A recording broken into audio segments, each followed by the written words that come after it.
Hello, fellow peasants. Tonight we're going to be doing a Scream franchise tier ranking. This isn't a ranking like you would think. Like we're going to rank the films based on the quality of them, how much I like them. We're going to rank them based on brutality. That's right, because the Scream franchise, to keep it real, is not as gory. It doesn't have all the guts and blood that a franchise like Terrifier or Friday the 13th may have. Some of the kills aren't even as gruesome as some of the Halloween films and many other slashers I could go off into. So we're going to tier rank these based on what I think is the most brutal, the least brutal. Let's see who comes ahead and who comes in last. Our categories are, what is this? PG-13? So basically like, really? This is pretty watered down. Then ouchie. Like, ooh, I got a little scratch. Bet that hurts. Like, okay, like I bet that hurt, like probably didn't feel too good. Then there's, ooh, that's not good. Oh, that's not good. That's not good. That means they got like pretty fucked up. They got pretty fucked up, right? And then there's the top tier. There's, damn, okay. Kind of like, I would say there's entries in the Scream franchise where I'm like, damn, okay, like Scream, you went there, okay, you're stepping it up a bit, So that's what we got. Just to recap, it's damn, okay, ooh, that's not good, bet that hurts, ouchie, and what is this, PG-13? All right, so let's get into it. First, Scream 1, 1996.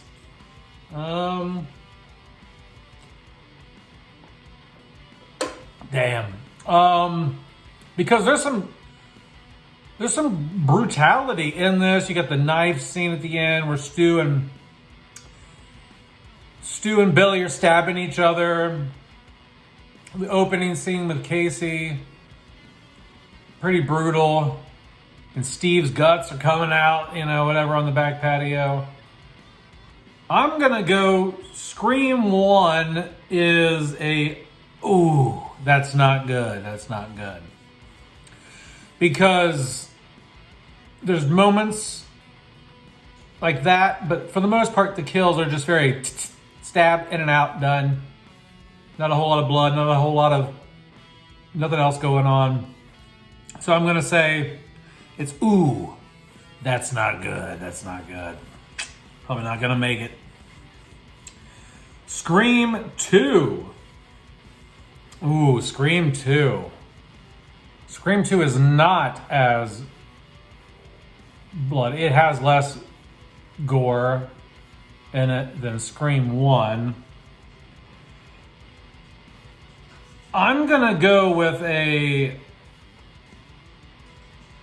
ouchie on Scream 2. Because when you really think about it, there's nothing that's really like, oh my God. No, take it back. Never mind, hold on. Bet that hurts. I bet that hurts because the Randy kill is a little gory. He's covered in blood in the van. There is the pipe that goes through the one dude's head on the hood of the car. So let's go, bet that hurts. Ooh, bet that hurts. I think, yeah, we're gonna go with that for number 2. Scream 3. You're all thinking what I'm thinking. This is what is this? PG-13? Scream 3 is very watered down. It's the least violent in the whole entire franchise.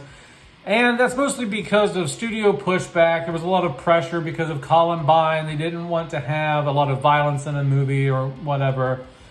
There was a lot of pressure that time for films and video games to not endorse or show violence. And that's why the script changed. Kevin Williamson originally wrote where Stu was alive. He's in prison. He's coordinating this call outside of prison, all this. But they scrapped all of that because they didn't want to depict high schoolers murdering people again because of Columbine. So, Scream 4.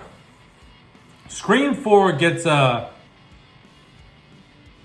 ooh, that's not good. Ooh, that's not good. And it gets a ooh, that's not good, and not a damn, okay. Like you went there, like damn, you went there, okay.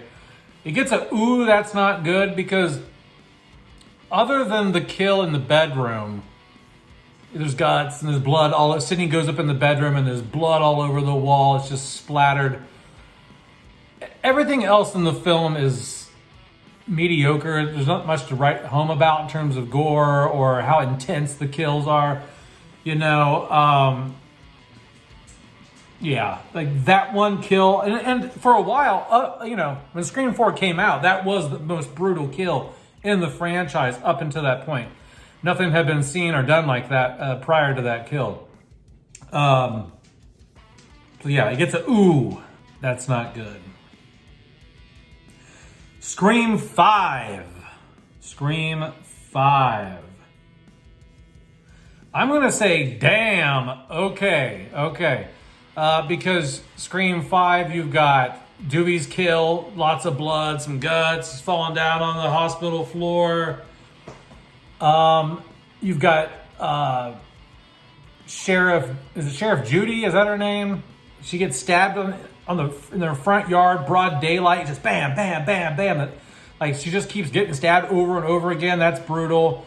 But then with the kill with Wes up against the door, where like Ghostface pushes him up against the front door and like takes the knife and like shoves it through. You see it like go through his neck from like a side view.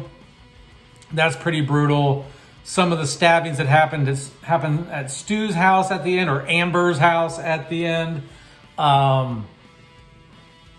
You know, especially when Sam stabs her boyfriend through the face, like the knife goes like through his mouth and shit like that. That's pretty brutal. Amber shoots somebody in the head in the house. So it gets a damn okay. Like 5 really was a step up in a major way in terms of the gore and the violence in the franchise. Scream 6. I'm gonna go damn okay. The dumpster kill was pretty brutal. The original the guy who's the killer in the opening scene, he gets killed. And remember, he's like in the bathtub or whatever. And that bathtub scene is all super violent. There's a lot of stabbing and gore that happens in the final act in this film as well. Chad gets stabbed multiple times. That's not a kill, you know, he doesn't get killed, but the violence overall stepped up again, I feel, in 6. Like, it's even more violent than 5, I feel. So Scream 6 is a damn. Okay, all right, like damn. And lastly, Scream 7. I just saw this in theaters. The kill in the theater at the school, brutal. You got the guts hanging out there. You've got the bar tab kill. Oh, man. Like right through the skull, the beer's flowing out of his mouth. That was pretty brutal. I think that it was on par with Scream 6. I don't think it went further than Scream 6. I think it was just about the same level of violence, really. I don't think it went any further. So it's also got a damn okay. Damn okay. I think they really pushed it. There in Scream 7. And now, none of these go like Terrifier level or anything like that. But for Scream, you know, it's kind of like, damn, okay, dog. Similar to, and like, I remember like when Halloween 2018 came out, it was a big deal that like Michael smashed Dr. What's his name's Dr. Sartain's head in like a pumpkin, just, you know. It was like, wow, that's a gory kill for a freaking Halloween movie, you know. So yeah, that is how I would tier rank the brutality of the Scream franchise. Let me know down in the comments below what you guys would rank these as. Yeah, anyway, have a good one, peasants. Peace out. Bye-bye. Thanks for watching.